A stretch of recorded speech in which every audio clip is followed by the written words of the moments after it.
मेरे प्यारे देशवासियों, नमस्कार। आज विजयादशमी यानी दशहरे का पर्व है। इस पावन अवसर पर आप सभी को ढेरों शुभकामनाएं। दशहरे का ये पर्व असत्य पर सत्य की जीत का पर्व है, लेकिन साथ ही ये एक तरह से संकटों पर धैर्य की जीत का पर्व भी है। आज आप सभी बहुत संयम के साथ जी रहे हैं, मर्यादा में रहकर पर्व त्योहार मना रहे हैं। इसलिए जो लड़ाई हम लड़ रहे हैं उसमें जीत भी सुनिश्चित है। पहले दुर्गा पंडाल में मां के दर्शनों के लिए इतनी भीड़ जुट जाती थी, एकदम मेले जैसा माहौल रहता था। लेकिन इस बार ऐसा नहीं हो पाया। पहले दशहरे पर भी बड़े बड़े मेले लगते थे, लेकिन इस बार उनका स्वरूप भी अलग ही है। रामलीला का त्योहार भी उसका बहुत बड़ा आकर्षण था, लेकिन उसमें भी कुछ न कुछ पाबंदियां लगी है। पहले नवरात्र पर गुजरात के गरबा की गूंज हर तरफ छाई रहती थी। इस बार बड़े बड़े आयोजन सब बंद है। अभी आगे और भी कई पर्व आने वाले हैं। अभी ईद है, शरद पूर्णिमा है, वाल्मीकि जयंती है, फिर धनतेरस, दिवाली, भाई दूज, छठी मैया की पूजा है, गुरु नानक देव जी की जयंती है। कोरोना के इस संकट काल में हमें संयम से ही काम लेना है, मर्यादा में ही रहना है। साथियों, जब हम त्योहार की बात करते हैं, तैयारी करते हैं, तो सबसे पहले मन में यही आता है कि बाजार कब जाना है, क्या क्या खरीदारी करनी है। खासकर बच्चों में तो इसका विशेष उत्साह रहता है कि इस बार त्योहार पर नया क्या मिलने वाला है। त्योहारों की ये उमंग और बाजार की चमक एक दूसरे से जुड़ी हुई है। लेकिन इस बार जब आप खरीदारी करने जाएं, तो वोकल फॉर लोकल का अपना संकल्प अवश्य याद रखें। बाजार से सामान खरीदते समय हमें स्थानीय उत्पादों को प्राथमिकता देनी है। साथियों, त्योहारों के इस हर्षोल्लास के बीच में लॉकडाउन के समय को भी याद करना चाहिए। लॉकडाउन में हमने समाज के उन साथियों को और करीब से जाना है जिनके बिना हमारा जीवन बहुत ही मुश्किल हो जाता। सफाई कर्मचारी, घर में काम करने वाले भाई बहन, लोकल सब्जी वाले, दूध वाले, सिक्योरिटी गार्ड्स, इन सब का हमारे जीवन में क्या रोल है, हमने अब भली भांति महसूस किया है। कठिन समय में ये आपके साथ थे, हम सबके साथ थे। अब अपने पर्वों में, अपनी खुशियों में भी हमें इनको साथ रखना है। मेरा आग्रह है कि जैसे भी संभव हो, इन्हें अपनी खुशियों में जरूर शामिल करिए। परिवार के सदस्य की तरह करिए। फिर आप देखिए आपकी खुशियां कितनी बढ़ जाती हैं। साथियों, हमें अपने उन जाबाज सैनिकों को भी याद रखना है जो इन त्योहारों में भी सीमाओं पर डटे हैं, भारत माता की सेवा और सुरक्षा कर रहे हैं। हमें उनको याद करके ही अपने त्योहार मनाने हैं। हमें घर में एक दिया भारत माता के इन वीर बेटे बेटियों के सम्मान में भी जलाना है। मैं अपने वीर जवानों से भी कहना चाहता हूं कि आप भले ही सीमा पर हैं, लेकिन पूरा देश आपके साथ है, आपके लिए कामना कर रहा है। मैं उन परिवारों के त्याग को भी नमन करता हूं जिनके बेटे बेटियां आज सरहद पर है। हर वो व्यक्ति जो देश से जुड़ी किसी न किसी जिम्मेदारी की वजह से अपने घर पर नहीं है, अपने परिवार से दूर है, मैं हृदय से उसका आभार प्रकट करता हूं। मेरे प्यारे देशवासियों, आज जब हम लोकल के लिए वोकल हो रहे हैं, तो दुनिया भी हमारे लोकल प्रोडक्ट्स की फैन हो रही है। हमारे कई लोकल प्रोडक्ट्स में ग्लोबल होने की बहुत बड़ी शक्ति है। जैसे एक उदाहरण है खादी का। लंबे समय तक खादी सादगी की पहचान रही है, लेकिन हमारी खादी आज इको फ्रेंडली फैब्रिक के रूप में जानी जा रही है। स्वास्थ्य के दृष्टि से ये बॉडी फ्रेंडली फैब्रिक है, ऑल वेदर फैब्रिक है और आज खादी फैशन स्टेटमेंट तो बन ही रही है। खादी की पॉपुलैरिटी तो बढ़ ही रही है, साथ ही दुनिया में कई जगह खादी बनाई भी जा रही है। मेक्सिको में एक जगह है ओहाका। इस इलाके में कई गांव ऐसे हैं जहां स्थानीय ग्रामीण खादी बुनने का काम करते हैं। आज यहाँ की खादी ओहाका खादी के नाम से प्रसिद्ध हो चुकी है। ओहाका में खादी कैसे पहुंची, ये भी कम इंटरेस्टिंग नहीं है। दरअसल मेक्सिको के एक युवा मार्क ब्राउन ने एक बार महात्मा गांधी पर एक फिल्म देखी। ब्राउन ये फिल्म देखकर बापू से इतना प्रभावित हुए कि वो भारत में बापू के आश्रम आए और बापू के बारे में और गहराई से जाना समझा। तब ब्राउन को एहसास हुआ कि खादी केवल एक कपड़ा ही नहीं है, बल्कि ये तो एक पूरी जीवन पद्धति है।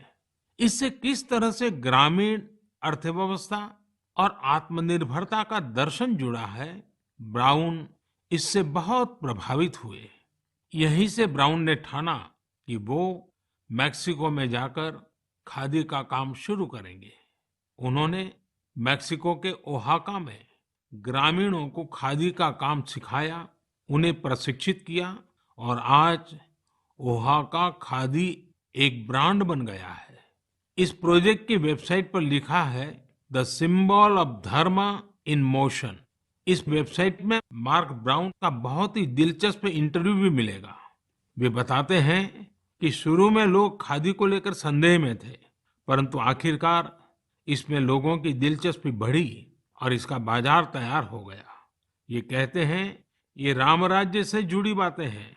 जब आप लोगों की जरूरतों को पूरा करते हैं तो फिर लोग भी आपसे जुड़ने चले आते हैं। साथियों, दिल्ली के कनॉट प्लेस के खादी स्टोर में इस बार गांधी जयंती पर एक ही दिन में 1 करोड़ रुपए से ज्यादा की खरीदारी हुई। इसी तरह कोरोना के इस समय में खादी के मास्क भी बहुत पॉपुलर हो रहे हैं। देश भर में कई जगह सेल्फ हेल्प ग्रुप्स और दूसरी संस्थाएं खादी के मास्क बना रहे हैं। यूपी में बाराबंकी में एक महिला है सुमन देवी जी। सुमन जी ने सेल्फ हेल्प ग्रुप की अपनी साथी महिलाओं के साथ मिलकर खादी मास्क बनाना शुरू किया। धीरे धीरे उनके साथ अन्य महिलाएं भी जुड़ती चली गई। अब वे सभी मिलकर हजारों खादी मास्क बना रही हैं। हमारे लोकल प्रोडक्ट्स की खूबी है कि उनके साथ अक्सर एक पूरा दर्शन जुड़ा होता है। मेरे प्यारे देशवासियों, जब हमें अपनी चीजों पर गर्व होता है तो दुनिया में भी उनके प्रति जिज्ञासा बढ़ती है। जैसे हमारे आध्यात्म ने, योग ने, आयुर्वेद ने पूरी दुनिया को आकर्षित किया है। हमारे कई खेल भी दुनिया को आकर्षित कर रहे हैं। आजकल हमारा मलखम्ब भी अनेकों देशों में प्रचलित हो रहा है। अमेरिका में चिन्मय पाटणकर और प्रज्ञा पाटणकर ने जब अपने घर से ही मलखम्ब सिखाना शुरू किया था तो उन्हें भी अंदाजा नहीं था कि इसे इतनी सफलता मिलेगी। अमेरिका में आज कई स्थानों पर मलखम्ब ट्रेनिंग सेंटर्स चल रहे हैं। बड़ी संख्या में अमेरिका के युवा इससे जुड़ रहे हैं, मलखम्ब सीख रहे हैं। आज जर्मनी हो, पोलैंड हो, मलेशिया हो, ऐसे करीब 20 अन्य देशों में भी मलखम्ब खूब पॉपुलर हो रहा है। अब तो इसकी वर्ल्ड चैंपियनशिप भी शुरू की गई है, जिसमें कई देशों के प्रतिभागी हिस्सा लेते हैं। भारत में तो प्राचीन काल से कई ऐसे खेल रहे हैं जो हमारे भीतर एक असाधारण विकास करते हैं, हमारे माइंड बॉडी बैलेंस को एक नए आयाम पर ले जाते हैं। लेकिन संभवतः नई पीढ़ी के हमारे युवा साथी मलखम्ब से उतना परिचित न हो। आप इसे इंटरनेट पर जरूर सर्च करिए और देखिए। साथियों, हमारे देश में कितनी ही मार्शल आर्ट्स है। मैं चाहूंगा कि हमारे युवा साथी इनके बारे में भी जानें, इन्हें सीखें और समय के हिसाब से इनोवेट भी करें। जब जीवन में बड़ी चुनौतियां नहीं होती हैं, तो व्यक्तित्व का सर्वश्रेष्ठ भी बाहर निकलकर नहीं आता है।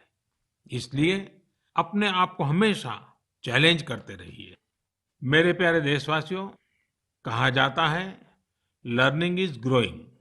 आज मन की बात में मैं आपका परिचय एक ऐसे व्यक्ति से कराऊंगा जिसमें एक अनोखा जुनून है। यह जुनून है दूसरों के साथ रीडिंग और लर्निंग की खुशियों को बांटने का। ये है पोन मारियप्पन। पोन मारियप्पन तमिलनाडु के तूतुकुड़ी में रहते हैं। तूतुकुड़ी को पर्ल सिटी यानी मोतियों के शहर के रूप में भी जाना जाता है। यह कभी पांडियन साम्राज्य का एक महत्वपूर्ण केंद्र था। यहाँ रहने वाले मेरे दोस्त पोन मारियप्पन हेयर कटिंग के पेशे से जुड़े हैं और एक सैलून चलाते हैं। बहुत छोटा सा सैलून है। उन्होंने एक अनोखा और प्रेरणादायी काम किया है। अपने सैलून के एक हिस्से को ही पुस्तकालय बना दिया है। यदि व्यक्ति सैलून में अपनी बारी का इंतजार करने के दौरान वहां कुछ पढ़ता है और जो पढ़ा है उसके बारे में थोड़ा लिखता है, तो पोन मरियप्पन जी उस ग्राहक को डिस्काउंट देते हैं। है ना मजेदार? आइए तूतुकुड़ी चलते हैं, पोन मरियप्पन जी से बात करते हैं।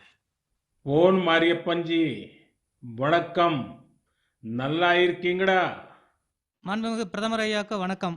माननीय प्रधानमंत्री जी नमस्कार। வணக்கம் வணக்கம். உங்களுக்கு இந்த லைப்ரரி ஐடியா எப்படி வந்ததா? நான் 8ஆம் வகுப்பு தான் படிச்சிருக்கிறேன். மேற்கொண்டு எங்கள் குடும்ப சூழ்நிலை காரணமாக படிக்க முடியல. எனக்கு படித்தவங்களை பார்க்கும்போது எனக்குள்ள ஒரு வருத்தம் இருக்கும். நாமளும் ஒரு நூலகத்தை உருவாக்கி வாழ்க்கையை படிக்கணுங்கிறக்காண்டி இந்த ஒரு முயற்சி எடுத்து நான் பண்ணுறேன். मैं 8वीं कक्षा तक पढ़ा हूँ।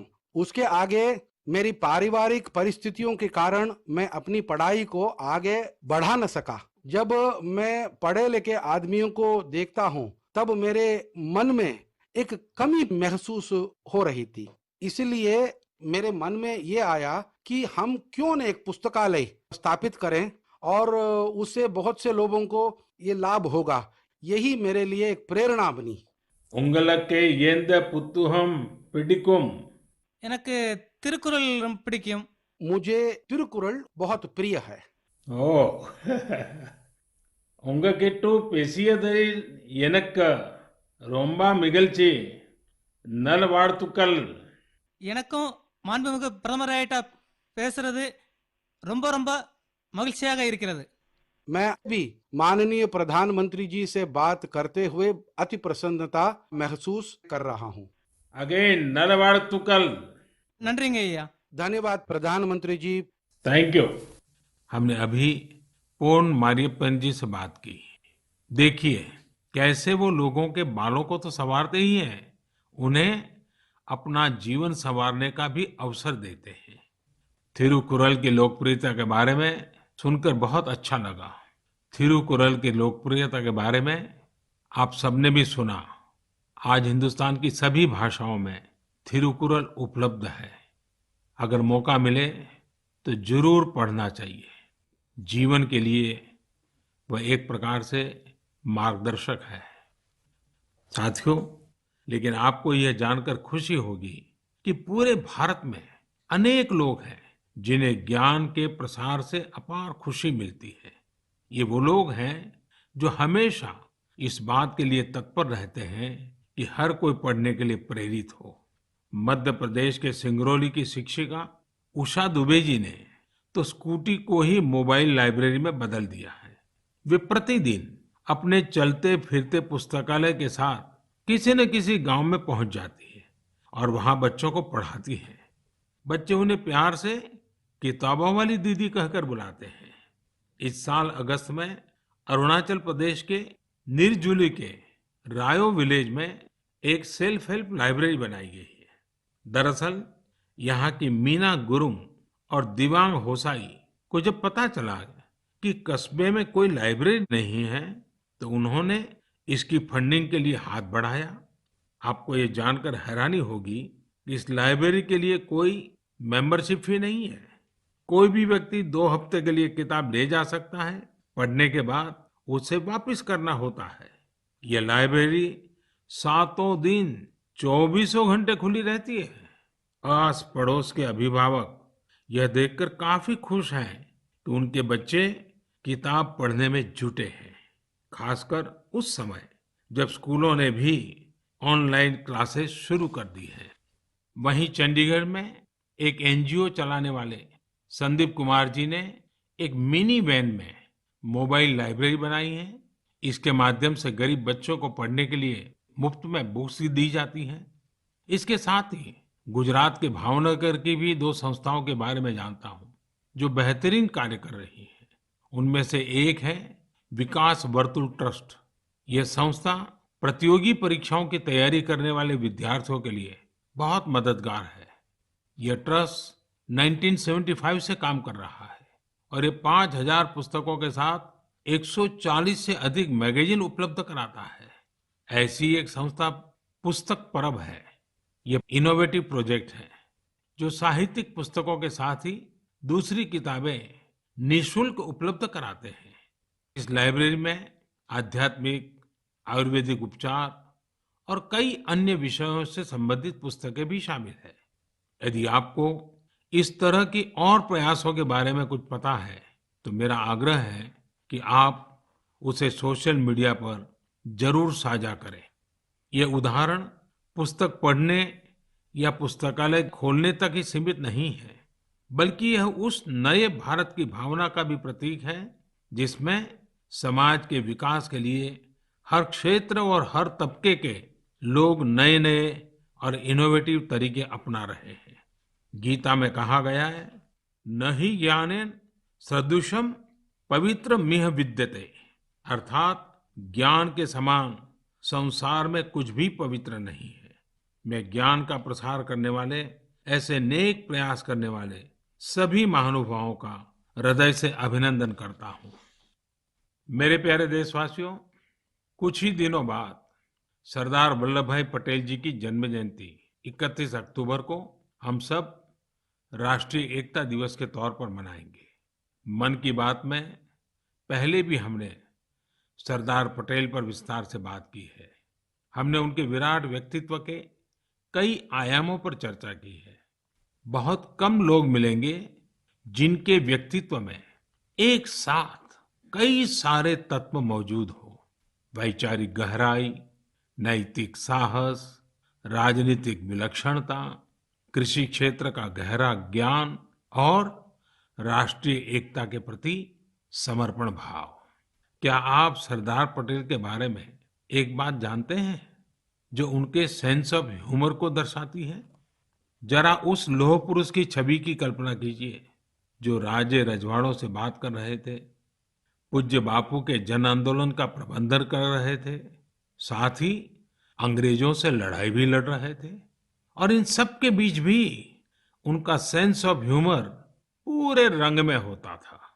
बापू ने सरदार पटेल के बारे में कहा था, उनकी विनोदपूर्ण बातें मुझे इतना हंसाती थी कि हंसते हंसते पेट में बल पड़ जाते थे।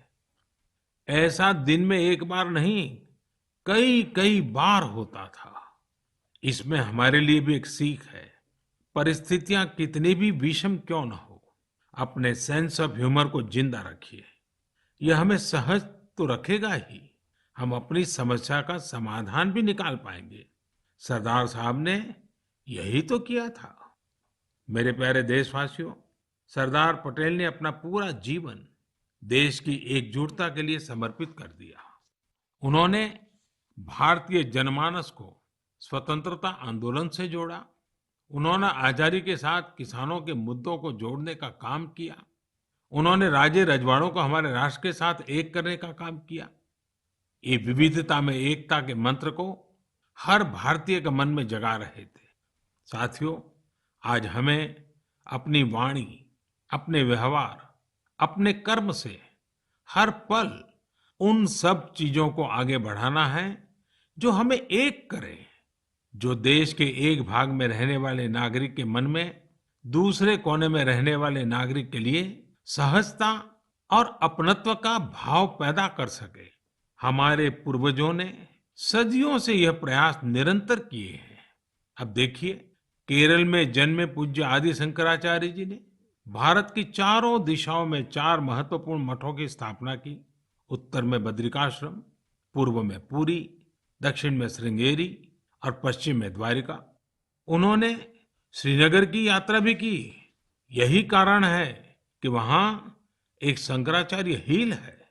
तीर्थाटन अपने आप में भारत को एक सूत्र में पिरोता है। ज्योतिर्लिंगों और शक्तिपीठों की श्रृंखला भारत को एक सूत्र में बांधती है।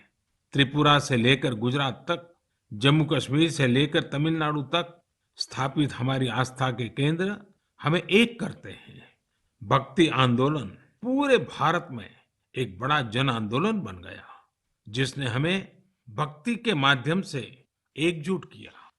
हमारे नित्य जीवन में भी ये बातें कैसे घुल गई है, जिसमें एकता की ताकत है। प्रत्येक अनुष्ठान से पहले विभिन्न नदियों का आह्वान किया जाता है। इसमें सुदूर उत्तर में स्थित सिंधु नदी से लेकर दक्षिण भारत की जीवनदायिनी कावेरी नदी तक शामिल है। अक्सर हमारे यहाँ लोग कहते हैं, स्नान करते समय पवित्र भाव से एकता का मंत्र ही बोलते हैं। गंगे च यमुने चैव गोदावरी सरस्वती नर्मदे सिंधु कावेरी जलेस्मिन् सन्निधि कुरु। इसी प्रकार सिखों के पवित्र स्थलों में नांदेड़ साहब और पटना साहब गुरुद्वारे शामिल हैं। हमारे सिख गुरुओं ने भी अपने जीवन और सत्कार्यों के माध्यम से एकता की भावना को प्रगाढ़ किया है। पिछली शताब्दी में हमारे देश में डॉक्टर बाबा साहब आम्बेडकर जैसी महान विभूतियां रही, जिन्होंने हम सभी को संविधान के माध्यम से एकजुट किया।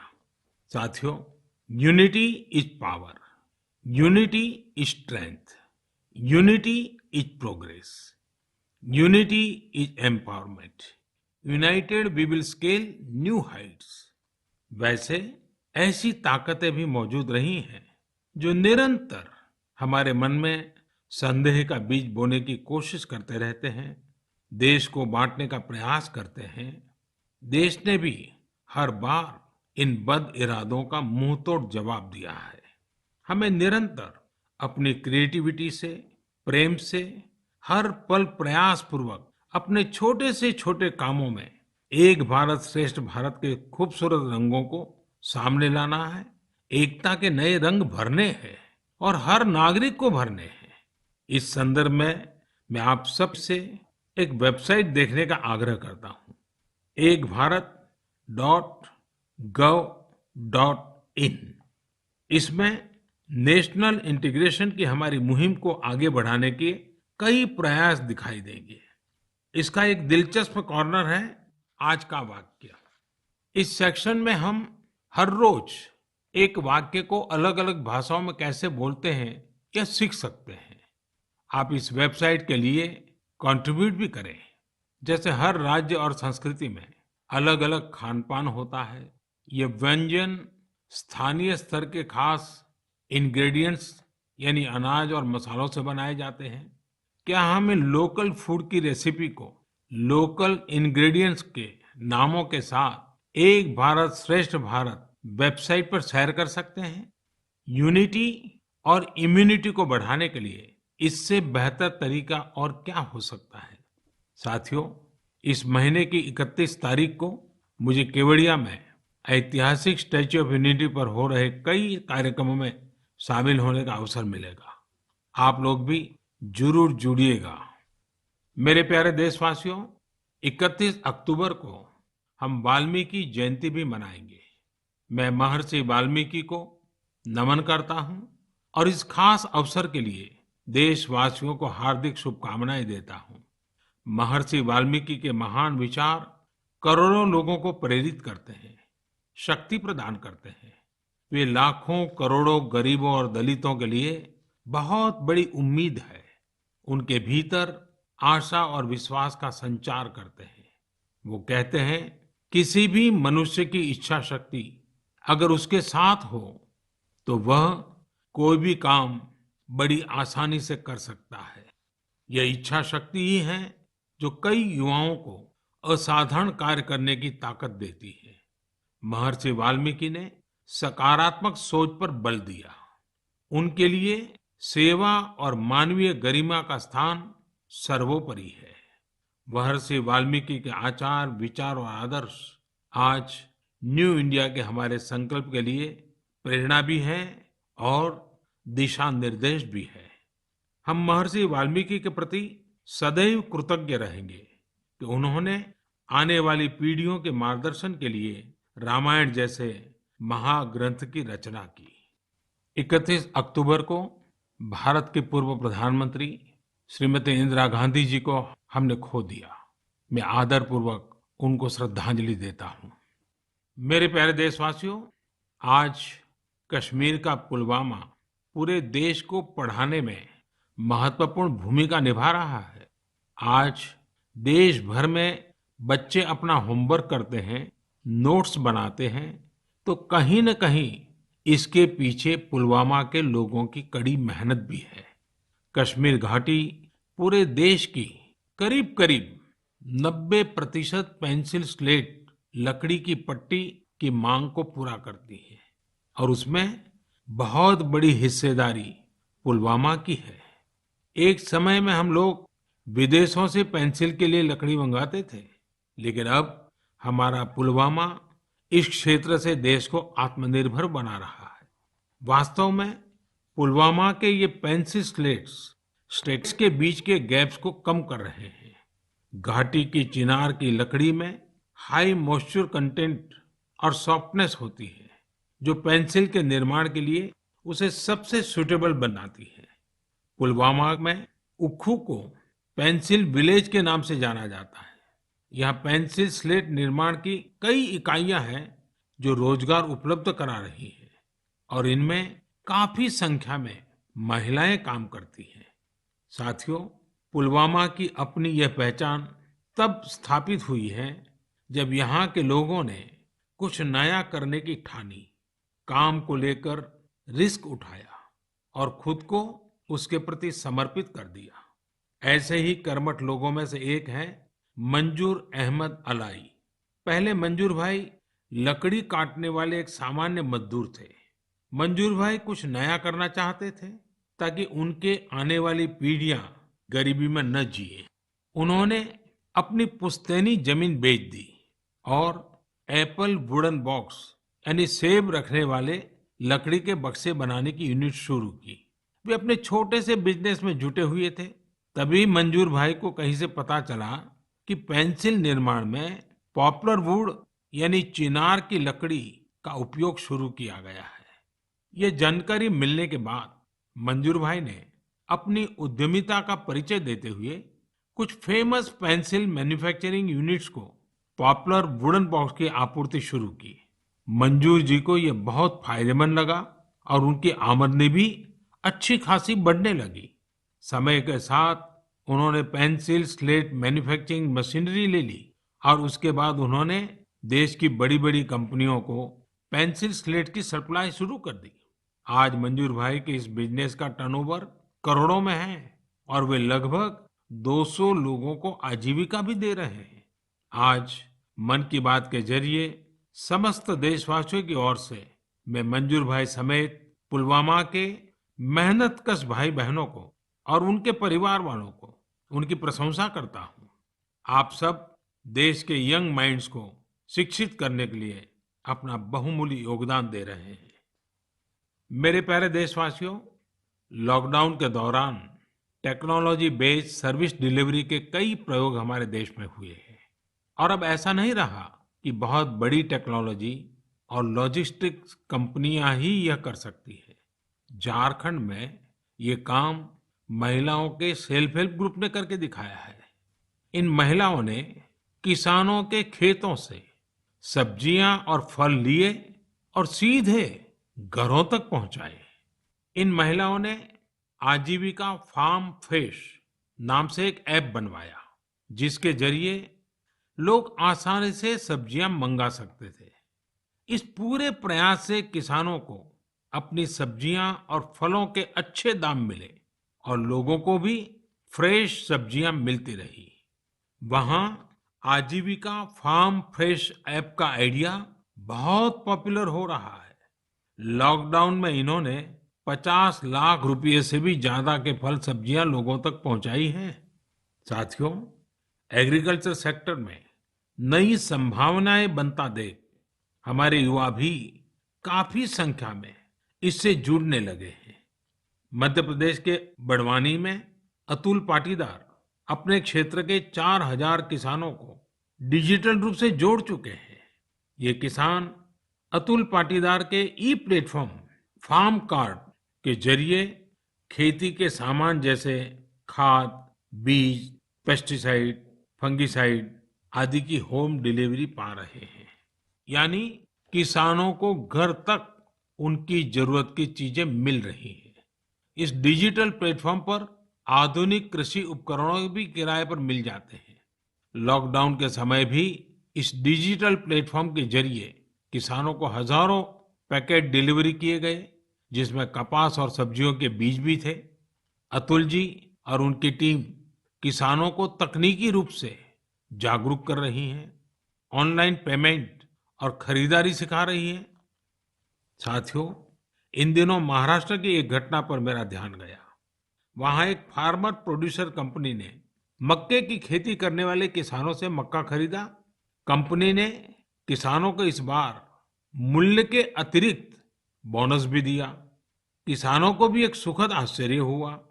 जब उस कंपनी से पूछा तो उन्होंने कहा कि भारत सरकार ने जो नए कृषि कानून बनाए हैं, अब उसके तहत किसान भारत में कहीं पर भी फसल बेच पा रहे हैं और उन्हें अच्छे दाम मिल रहे हैं।